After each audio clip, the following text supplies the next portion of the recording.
Hey everybody, this is just a quick little demonstration of what testing and test-driven development may look like inside of Python because it's easy to understand. So you'll see that I have a little test.py file created here. I've imported unit test and I also have this order information class. I've imported the order information class. And then I've created a class called test order information. You'll see I've decided to test the create order information. My order info equals a new instance of the class.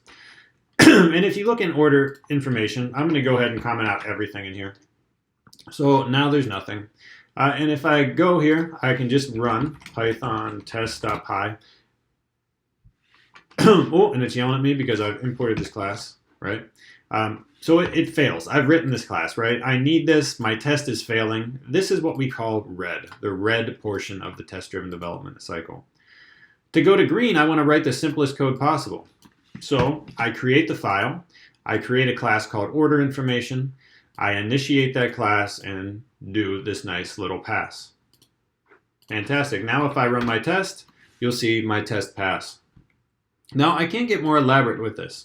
All right, so you'll see I have another class here, test order information. Create the order information, and then maybe I want to do some more tests. Right? So I've already done the creation of the order information. Maybe I need to set a customer number. Okay, so I'm going to test setting and asserting that the set work. Okay, so all this does is create an order information, an instance of the class, set the customer to number to 5, and then test if order_info.getCustomerNumber is equal to 5 and tells me what's happening. So I'm going to go in. I'm going to say Python test order_information.py. Oh, it's upset. There's no attribute set customer number. I can go into order information and you'll see I have a more advanced version of this class here. So I'll come down. Let's get that uncommented. And we did customer number. So I'm going to go here.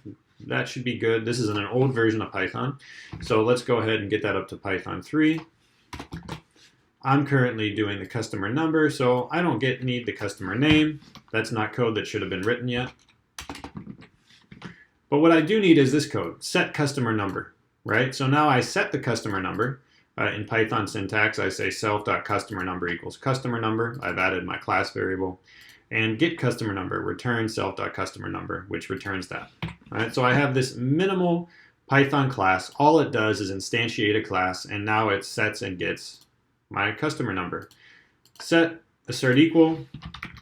I can come back down to my terminal here.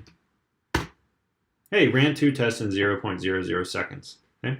This is how this works. The whole process works this way.